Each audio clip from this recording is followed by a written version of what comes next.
The Oregon Ducks moved up one spot in the college football playoff rankings. Could they get a bye in the playoffs after championship weekend? Also, the Ducks recruiting class is on fire, and I just finally got George Wrighster off the phone long enough to do this podcast. Man, his phone just be blowing up, talking to people, getting the scoops here and there, working it. As always, I'm Aaron Fentress of the Oregonian and OregonLive. He is George Wrighster of the Unafraid Show and the CW. George, you kind of like that phone's just killing you, man. What's up? People wait, bill collectors or what? No, man. You got the bill collectors coming? Hey, did you know what is funny is that sometimes people, sometimes people are very connected, like the Adam Schefters and the, Sham Sharania and stuff like that. People don't understand how much information that they know that they can't say, right? And sometimes people who do things like me and you do, or especially like me with the, that I do the show on YouTube and all of this stuff, like, a lot of times when I say things, it's because I know things and not because that I can't say. I have to say it a different way or kind of insinuate it away. And I think and sometimes people are like, oh man, that guy's not connected. You don't know what you're talking about. And you got someone on the phone who literally works for the team. Yeah. Dude, there was one time I put out something about Mariota. And people were trashing me. And I was literally on the phone with his mom. Like, you don't know. And she's like, don't out me. And I'm like, I would never do that. But people were just killing me on Twitter. And I'm literally. I think we were for me, texting, the relationships, like, I'm not a newsbreaker, right? Right. Like, if I were Adam Schefter or something like that, like, that's a different story, right? But I'm not a newsbreaker. So you're an information gatherer. Yes. So the relationships matter more than the story. Yep. Than the story. So like, I need to, like, it's more important to me to be able to text Dan Lanning and be like, yo, is this true? Or like, what's up with this? And he give me a real story and me and Tosh, or me and, Kenny Dillingham, or Dabo, or whoever else that I've been able to develop relationship with, or Brett Bielema, or whoever like that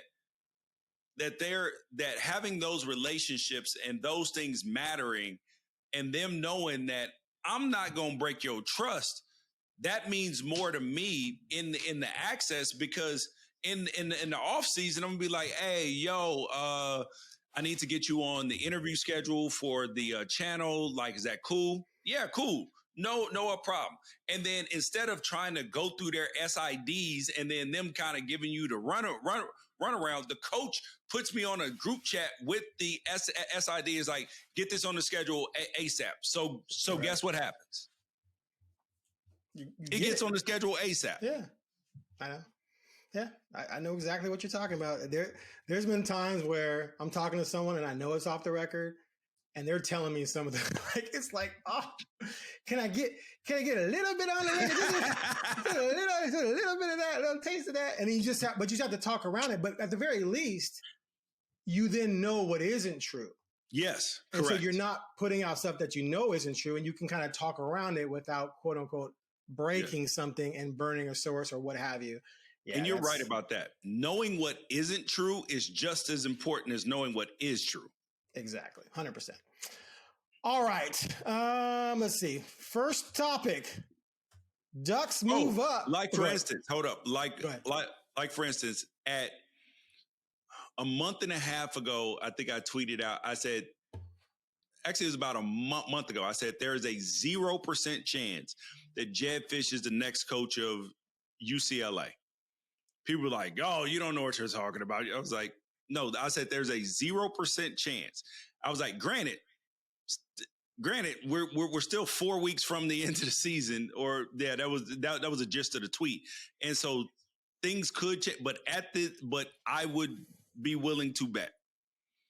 Right. Because he just wasn't going to leave to go to UCLA. Like, that was never an option. He didn't even want to leave, period.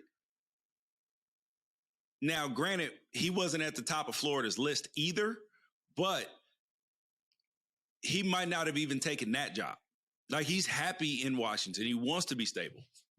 Right. That's good. I'm glad for Washington, because I'm going to tell you right now, had he left, Duck fans were waiting. They were waiting because of all the trash talk UW did with the stepping stone. You've seen that stepping stone, right? Our game, right? Because of Taggart and Mario. Oh my God, they lost Kalen and then lost Fish back to back like that. UW would have to bury that. They have to bury that first of all, and Duck fans would be just, oh, we're whooping you, and you can't keep a coach. Like UW might have had to go back to the Pac-12 after that. Man. No, I got nothing but respect for the Husky program. It's a great program. But yeah, their fan base would have been, woo. Anyway, all right. First topic actually is Stein to Kentucky. Woo, that's a tough job. And Tosh to Cal. Also, nope, not okay. Break it down for me. And Tosh to Cal. What does this mean for the Ducks? Clearly, look, Oregon's a big enough program where it's going to attract someone else good, just like when they got Stein to replace Dillingham. They'll get someone good to replace both those guys, and maybe someone in-house too as well. So it's not going to hurt them long term, but it speaks well to the program and what Lanning's doing, and that guys are coming in, being a DC or OC for a few years, and then boom, they're getting big-time power for a job. So you say, though, Kentucky, not a tough job. No. Oh. Wait, sorry. I thought you disagreed. Okay, so the first thing is it is home for him, but I believe that you're 100% right. Oregon is fine. They're going to be in a good spot, good situation, because coaches are already kicking their door down to get jobs. Right. There is a coach who's well thought of, who if Samples leaves, and he's got a good job right now, he's like, hey man, I want in over there. Holla at your boy. Put in a word for me. And it's like, yo, okay, whatever. And it is wild, bro. It is wild. Like just the whole, like way that this works. And and Dan has shown that he'll do a good job of hiring coaches. Correct. And that's honestly the most, outside of the leadership and the direction, culture of the program, hiring coaches is the next most important thing. And then recruiting, because your coaches have to recruit. So that's the lifeblood of your program. And Dan's doing a good job at that. So I'm not worried about any of them leaving, because the kids are more dedicated to the program than they are a coach. Agreed. Here's why I say Kentucky is tough. Obviously, that's home for him and everything, but you're coming in the middle of a conference that's just stacked. So, but at the same time, they're probably not going to expect him to win the SEC. But if he can just be 8-4, 9-3 somewhere in there, a couple of years here and there, it could be a stepping stone to a better program. Or if he just wants to call Kentucky home for a long time, he could, because obviously he has ties there. But it's still a tough place to win in that conference. Yep. Yeah. His phone's blowing up again. It's a cable company wants their money. So I like Will Stein to Kentucky for multiple reasons. It is Kentucky looks like a pitiful job, right? It looks like a poverty program. However, the people of Kentucky, they know how to get behind a winner. They know how to support like diehard, because they do that with the basketball team. They just haven't had the opportunity to do that with the football team. And I believe that Will Stein can do at Kentucky what Lane Kiffin did at Ole Miss. Kiffin did at Ole Miss. Yeah, I knew you were going there. Okay. And then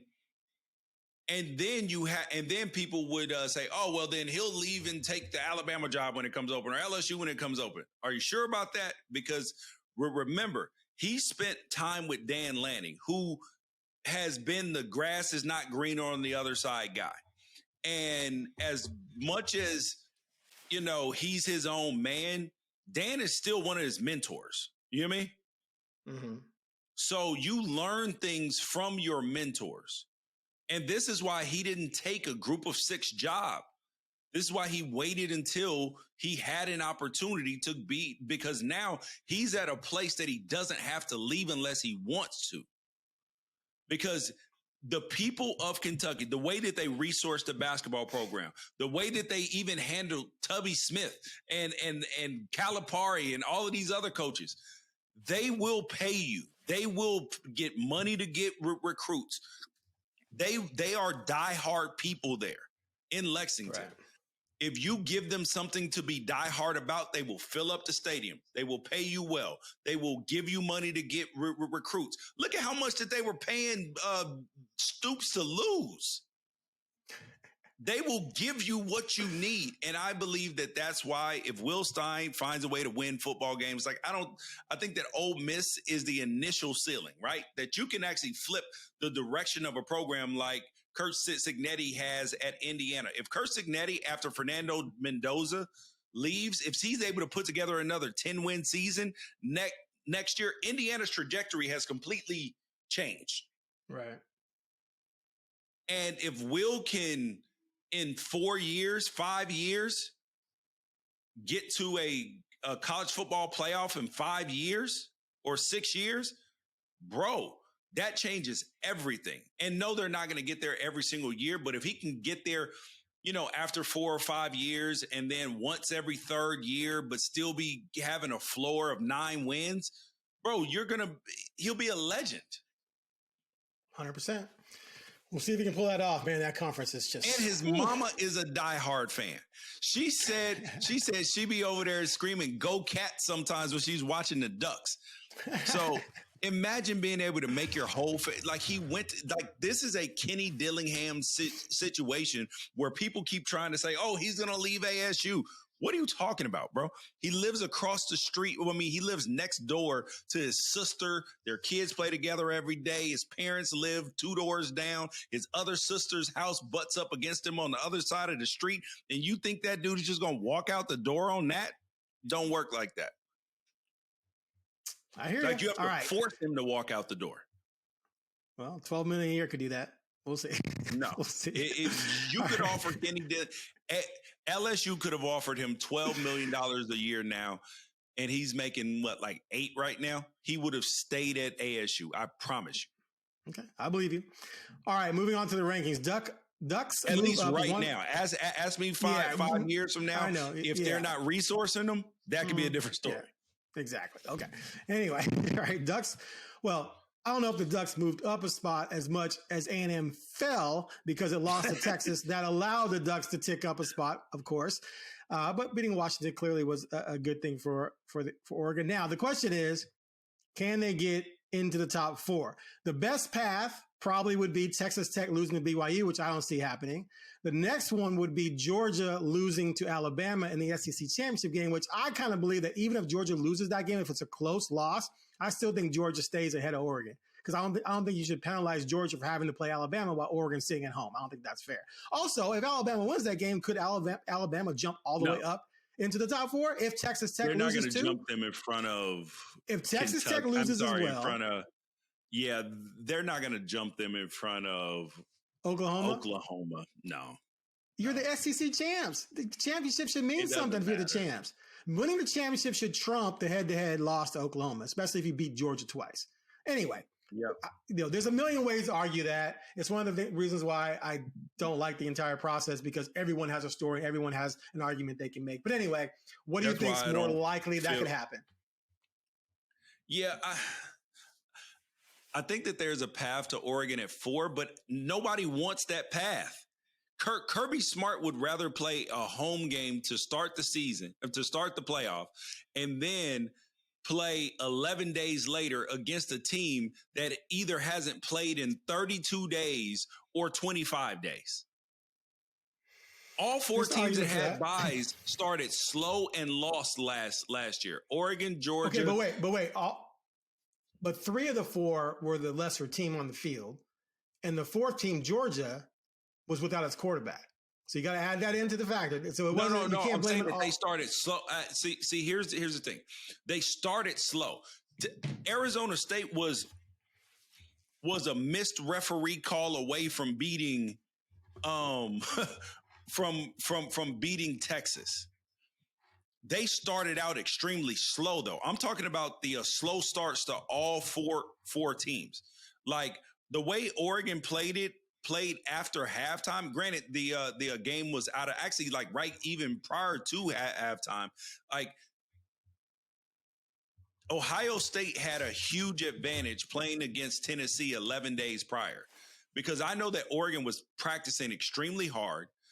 Like even if you say that Ohio State was a better team or whatever because they won the championship, like I'm fine. But they weren't 31-0 to start the game better, is my point. 34. What? Okay, exactly. Even that's what I'm saying. Even if they were going to win the football game, I'm saying that the slow start contributed to a 34-0 start like that.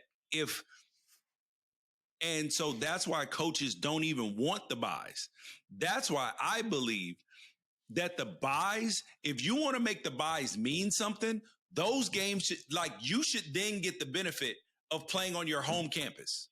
Right. If you get the buy. Earlier in the process too. Save the Final Four for January 1. Save the Final Four for January 1. Yes.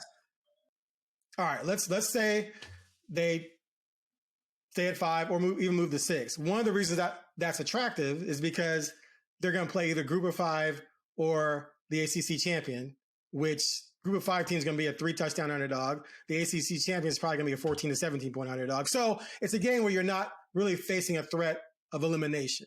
And so, yeah, you can make the argument that playing that game is better than sitting for 30 days like last year. I totally agree with you. But who do you think? Well, it would be 32 this time, which would be even worse. So I got a question for you. No, I agree with you. Go ahead. So I got a question for you. So if Oregon, here's the irony of this situation, is that you have 3 Group of 5 teams ranked, 2 of them in the same conference, Tulane in North Texas, who's number 20 and 24, who play each other in the American Championship, okay? You have James Madison, who's ranked number 25, who's in the Sun Belt. And then you have Duke, who is unranked at 7-5, playing number 17 Virginia, or number 18, 17 or 18 Virginia. Okay. If Duke beats Virginia, the ACC, do you believe, Aaron, that the ACC then gets left out of the playoff? And this matters to who Oregon plays if they stay at the 5 seed, okay? You think I thought they couldn't leave the ACC championship. No, they can't. They can't if Virginia wins. Duke is unranked. So do you think that the committee, because too many rules, I don't understand them all. This is why I like the NFL. This is where I'm explaining them to you. So if they change every year. Go ahead. This one, well, yes. This one did change for this year. It's the 5 highest ranked conference champions. Okay. So the Big 12, Big 10, and SEC, there's not even a talking point for them. This is strictly about the ACC because both of their team, because they only have one team ranked who's playing in the conference championship, because Miami is not playing in the conference championship, even though that they are the highest ranked ACC team. Okay? It's also mind-boggling dumb. Yeah, but we've had that happen in other conferences too. No, I know. I'm just saying. It's like last year, Ohio State was ranked higher than Penn State, but they weren't in the conference championship. So the issue is this, okay? And let me know what you think, because if Tulane beats North Texas, Tulane is 20. There's no way that even if Duke beats Virginia, who's 18, either 17 or 18, that they're going to jump them in front of Duke, okay? I'm sorry, that they're going to jump them in front of Tulane, who's number 20, okay? But let's say that Tulane wins and then James Madison wins their game, their conference championship game against an unranked team. Do you believe that the committee would then, if Duke wins, jump them above number 25 James Madison? Or do you, that way the ACC absolutely. Who's James Madison played? They're playing 8-4. No, who have they played this season? James Madison, Dukes. So they played. Look at their so schedule. they're playing Troy. So they lost to Louisville Lost by to 14. Louisville. Right. They beat Liberty, Louisiana Monroe, Old Dominion, Washington State. They beat nobody. They shouldn't be right. So do you believe that the committee would jump Duke in front of them if Duke wins? I have no idea. So this is why it matters if Oregon stays at the 5 seed. If Oregon stays at the 5 seed, then they're either going to play the winner of the Tulane North Texas game if Virginia wins, okay? If Virginia loses the ACC championship, then you're going to have Oregon either play James Madison or Duke. Even if Tulane wins? Yes, because Tulane would then be the 4th highest conference already in. So they're already in. Okay. Yeah, because Tulane beat Duke. Yeah. So then Tulane would then be the 11th seed and play the 6th seed. Gotcha. So Oregon could end up playing the ACC champion if it's Duke in Eugene. Right. Okay. Which is with a quarterback who's thrown like 30-some touchdowns and 3 picks all season. But they would be 8-5.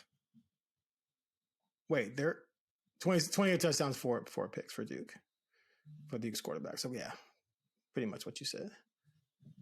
They lost to UConn. They lost to Virginia already by 17.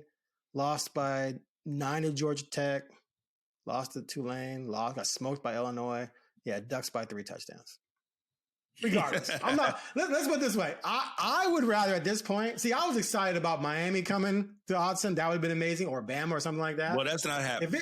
I know if it's going to be the best case scenario as far as competitiveness means Virginia, then me as a reporter, I'd much Oregon rather. Oregon can't play Virginia. Oregon playing Virginia is out of the question. So best is Tulane then, right? Either Tulane or Duke. Or Duke, right? If that's the best case scenario, I personally would rather not have to cover that game because it's going to be a waste of time. So they're either going to play. Yeah, so Oregon has 4. So if Oregon does not get a bye, if they stay at 5, they got 4 options: Tulane, North Texas, James Madison, or Duke. Sorry. Aren't you glad you have me here to explain this to you? I am, because never mind. I see people put out like brackets all the time, like what could happen, and some of them clearly are wrong. Anyway, all right. Sometimes I'll be looking at them like, how did you come up with this? You can't do this. Yeah. So we both agree. I think the layoff can be that thing can be overblown a little bit, but whatever. I don't want to debate that anymore. But we both agree that it's probably best for Oregon to get that tune-up game, a game they know they're going to win, to be fresher for the second round. Me personally, I hope they get the bye because I don't want to cover that first round game anymore. No. Well, actually, you just said, you know what? I'm letting go. I'm releasing. No to what? What are you saying no to? Because you want them to have a bye. I don't want them to be that's off for me personally. Days. No, I said for me personally. I said for the team, I agree with you. That the team should want to play that game because it's a tune-up and it's a game they're going to win. So you stay fresher. I agree with you 100%. Okay. I think it's a little overblown, but I agree with you. If it's 55-45, I agree with you. But for me personally, and I think fans will get into it because it's a home playoff game regardless. Right? It'll be fun to go watch them smack someone in the playoffs. But it's just not interesting. And I'm disappointed because I was hoping to see them play a real team. And I think this whole group of 6. Those are real teams, Aaron. Requirement. You will not. A real contending team. A true, not number 20. If you're number 20, I don't want to see you in the playoffs. I just don't. If you're not even ranked, I don't want to see you in the playoffs. Or 17, I don't want to see you. I barely want to see 11 and 12 in there. But 11 and 12 could be Miami, could be Texas. Bring Miami or Texas to Eugene. That's what I want to see. But once again, the playoff committee, no matter what the system is, they have to find a way to jack it up and make it just not as good as it could be. And so we might get Tulane at Oregon instead of Texas at Oregon, or Miami at Oregon, or Vanderbilt at Oregon. Texas has no business being in the playoff. They do over Tulane and Duke. No, they don't. Yes, they do. They'd smash both of them on the same day. They could play them the same day and beat them both. Wow, that is disrespectful. Yes, it's a fact. They play them the same day and beat them both. They play them, take a 2-hour rest, come back, play them at noon, 2-hour rest, come back at 7 p.m., play them again, play the other one and beat them both. 100%. Wow. All right. Let's move on. Oregon's recruiting class is stizacked. It's not just stacked. I got to add the Z in there because it's stacked. Ranked second in the country, right? Now, one thing I like about it is that it's not super loaded with 4 stars. I'm saying I don't like that, but because the recruiting classes have been so stacked the last couple of years, to me, if you're being choosy, you're not just going to come out of a class with 20, 4 stars and 3 stars just to do it. You're going to come out with the guys you really want and not just sign dudes to sign dudes. And so I feel like this class is quality over quantity. And part of that is because they had 12 4 stars. But in previous years, they had in the high teens or 20, I think, one year, a couple of years ago. So if those guys are good still on your roster, overdoing it probably isn't worth it. Plus, you're going to work the portal. So you want to keep scholarships available for that as well and opportunities.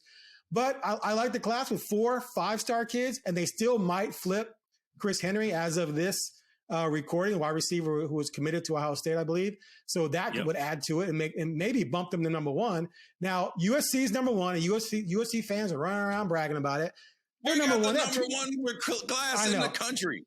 And it's a good class. You got 21 4 stars. You can't sneeze at that. They got 1 5-star. Yep. That's a good class. But they got 35 total kids. And I know the 3-star kids don't count as much toward the overall thing, but it brings down your average. Oregon has a better average, 93 to 91, I think.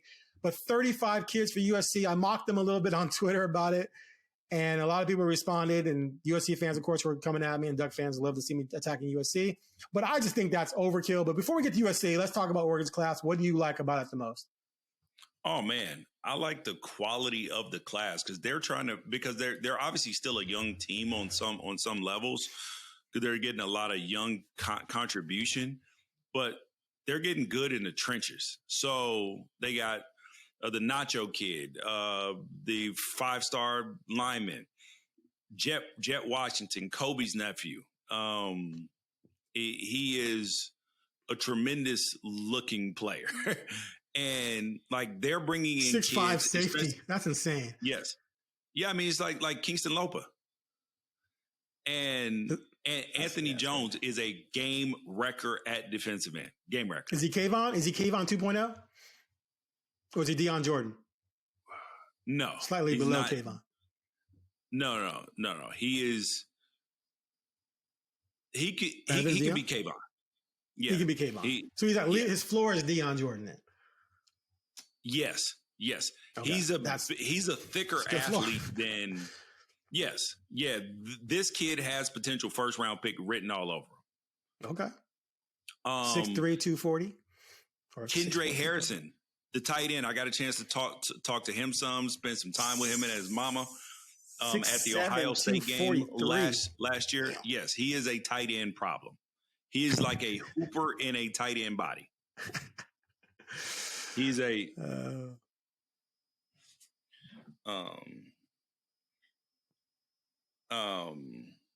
he's a hooper on a tight end body. The running back Ball out of Texas, he's a good player. I've had a chance to see some tape on him.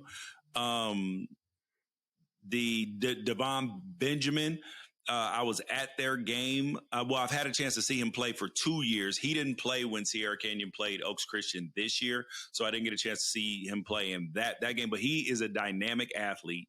He can play wide receiver or corner, but he'll probably go to Oregon and play corner. And then the one person that is not in this class that people have forgotten about they're getting another 5-star kid that is in this class technically, even though he signed 2 years ago, in Gatlin Bear. This is another Idaho kid. White kid, wide receiver. So he was part of their 2024 class. But he's Mormon, so he went on a mission. No, sorry. He might have been a part of the 25 class.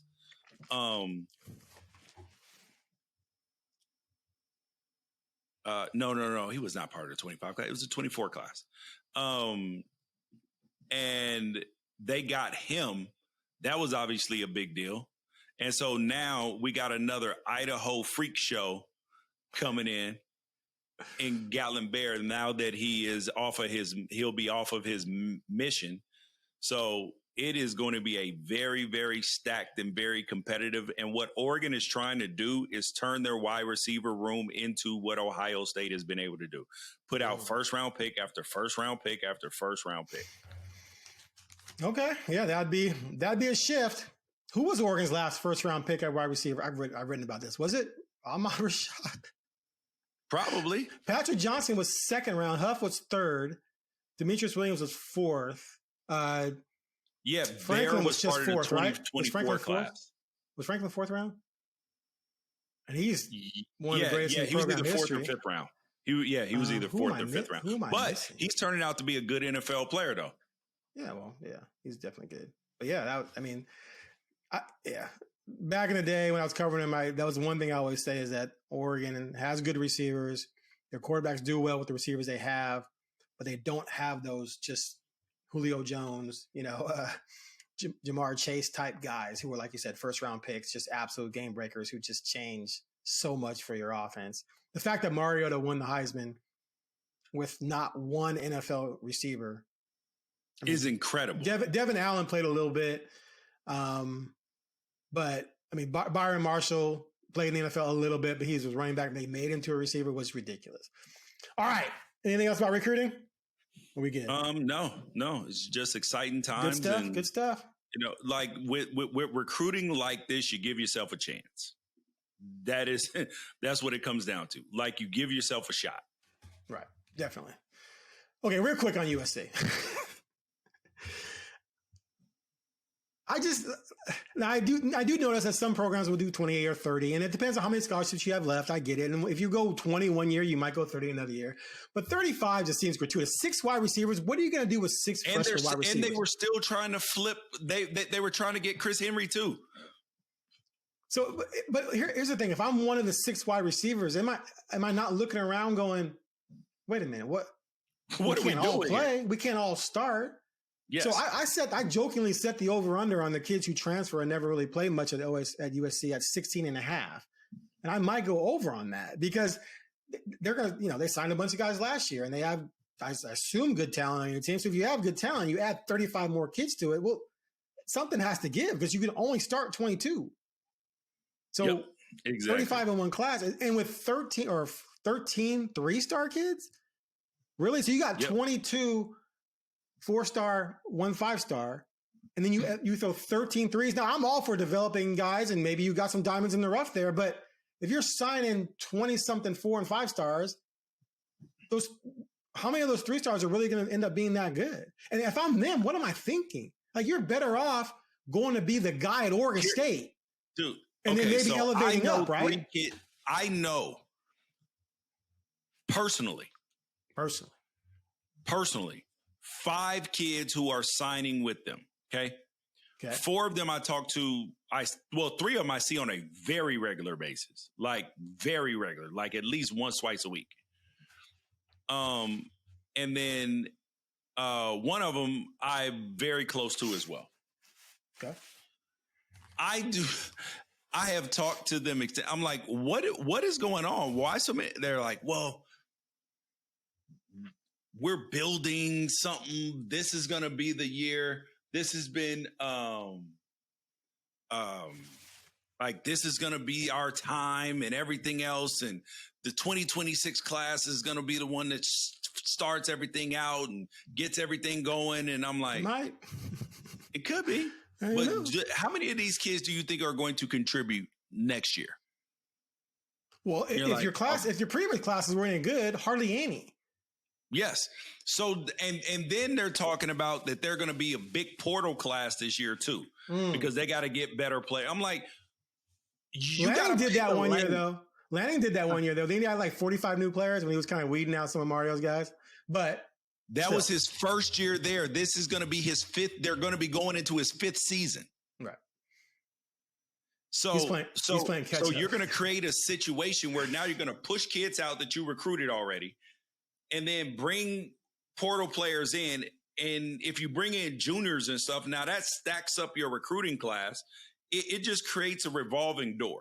Right. Like, remember when the portal first started and people were like, the portal is going to be the way to do things. And it's not.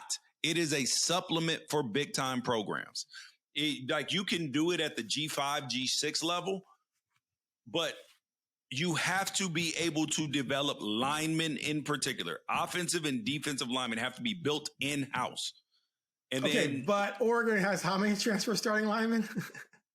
4, right? At 3. It's 4. World, Harkey, and World, Harkey, and Pregnon. Okay. Yeah. Poncho has started. Iuli has started. They've started different people at the other guard spot. I thought there was another one, but okay. Well, that's still 3. That's still 60% of your starting lineup. But still, yes, ideally, you want to have guys you're developing. And we saw how important that was when guys got hurt against USC. That's the point I'm making. Is that's the one spot where Oregon has to even do a like because the premium linemen are going to want to start immediately. So, and have an opportunity to, like, if you get somebody that's like, that was why Kingston Sagapoo, the kid that transferred out went to BYU. Oregon had a good tackle situation. He's BYU starting tackle right now. He would be starting at Oregon, and you wouldn't have needed to go get Harkey. Right. Or World, one of the two, depending on which side he was starting on. But he transferred out because he wanted to be a starter as a freshman. And he had been hurt in the preseason and stuff. And then he got a chance to play some when he came back. His dad wanted him to be a starter. He was like, no. So he was like, I'm out. I hear you. Well, look, power to USC, good for them if they like all these guys, but I'm not going to take them seriously until their defense is like legit. Get back to having a legit defense. 6 wide receivers. I mean, I don't know, whatever. All right. Last topic. Heisman vote. This is your first year, right? Yes. This is your first year. I'm so excited for you. Newbie. So excited for you. Dude, I've spent more time thinking about this than I thought I would. Did you? This is the least amount of time I've spent thinking about it because no one's that sexy. That's why I feel like I've spent more time thinking about it. Like, I have gone so boring this way. Like, I have taken so many turns on my Heisman ballot. I took a major one yesterday and then came back to that guy today. All right. It's crazy. I wish we got to vote for 5 people instead of 3. All right. So here's my thing. I can't stand the idea that quarterbacks automatically have to go to the top of the list. It drives me nuts. And as I've demonstrated numerous times with, trying to be objective, like, I'm a Miami Hurricane fan. I think Miami fans have been crying about the playoffs. Don't lose to SMU. I'm still so pissed they lost that game. I was so mad when they lost that. So, I don't want to hear it. But another Miami example, Gino Torretta won the Heisman in 1992. Yes. Miami fan, I was like, okay, this is dumb. Not only is he not the best player in the country, he wasn't the best player on the Hurricanes. He won it over Garrison Hurst and Marshall Faulk. Why? Because he was the quarterback at Miami. He threw 19 touchdowns with 7 interceptions. 19. Now, granted, this was the early 90s where teams got throw 30 and 40, right? But still, and you could tell he wasn't that great. Like, he was good. I think it was a 5th or 6th round pick. Barely played in the NFL. Whereas Garrison Hurst, I think, was a 3rd pick, and Marshall Faulk was the 1st pick. Faulk's in the Hall of Fame, and Garrison Hurst had a great career until injuries hurt him. Those two are clearly the best players in the country. So it drove me nuts. So I'm looking at this year's team, this year's list. Julian Sayin right now is the leader in the clubhouse in terms of the betting odds. Okay. 30 touchdowns, 30 touchdowns, that's pedestrian. Great. Look, 30 touchdowns, 5 interceptions. That's a good, don't get me wrong, but that doesn't impress me. Here's what impresses me. Listen to this. This is how you impress me at quarterback when you're Jaden Daniels. Oh, don't do that. 3,800 yards and 3,800 yards, 40 touchdowns, and he rushed for 1,100 yards and 10 touchdowns. That's undeniable. Joe Burrow, 60 touchdowns. I would not have voted for him that season because a lot of those stats came against. That's not the point. That's not the point. Okay. That's not the point. Bo Nix's numbers that year, insane. Right? Yeah. Burrow, 5,600 yards, 60 touchdown passes. Marcus. Penix's numbers were crazy too. Yeah. Marcus, 44. I'm going with the winners though. 42 touchdown passes, only 4 picks. And the 4th pick came last play for Oregon in the championship game. He just kind of threw it up for grabs. And he rushed for 770 and 15 touchdowns. But I'm supposed to look at these quarterbacks and go, oh my God, these are the Heisman front runners. And even Gunnar Stockton's on there. His numbers are pedestrian. What's his face? Fernando Mendoza. I'm supposed to be impressed by 2,700 yards. Again, 32 touchdowns, 5 interceptions. I'm not impressed by any of them. So for me, my impulse on this, and this is why you have so many people voting because you have different sensibilities. My impulse is to go with the Notre Dame kid, Jeremiah Love. Yeah. Why? Now, he doesn't have tremendous yards. Hold on, he has 1,620 yards, but he has 20 touchdowns. That means he has gone into the end zone 20 times as opposed to someone throwing at 30, which in today's day and age, meh. Anyway. Well, and he's got receiving yards too. He's good out of the backfield too. So, yeah, he's probably close to 2,000 total yards, right? I think he's 1,600 total with receiving. Okay. Hold on. So, I have him up here, but go ahead. So here's my thing. I like the Jeremiah Love case. I like the Jeremiah Smith case because he's been like a force, right? The only thing with him is he's not even at 1,000 yards yet, which kind of So he won't win because of that, right? But I mean, unless he goes crazy in the championship game. But my other issue, another player that people have talked about, Julian Sayin, his numbers went down when Carnell Tate and Jeremiah Smith were out, and he's also playing with a defense that's only giving up 7.6 points per game. Right. He's never been threatened. Like we don't even like I believe that there are 15 other quarterbacks in the country that would have Ohio State 12-0 right now. Exactly. So that's my issue there is I'm like, yes, he's playing well. Like there's no deniability that he is playing good football, but he's not doing anything that 15 other dudes wouldn't have the team with the same record. They wouldn't, not all of them would have the same stats, obviously. But when you have a defense that's only giving up 7.8 points per game, it creates a lot of freedom and less pressure. And less pressure, exactly. There's no pressure on you to go out and be special. Then, look, this kid is obnoxious. Diego Pavia is 100% obnoxious. Right. However, if I voted for him, it would feel like a Ron Dane Lifetime Achievement Award, where you got to give the kid credit for his audacity and his irrational belief that him and Clark Lee could will Vanderbilt to being a good football team. They are 10-2. He has had some games where they're okay, but he's had some phenomenal stat line games too. Like he's the heartbeat of that team. Like that's the thing in a year like this that I feel like I might be able to hold on to and be like, oh, this dude is like he stood on business and he backed it up without a top 10 recruiting class, without a top 20 recruiting class, without a top 30 recruiting class.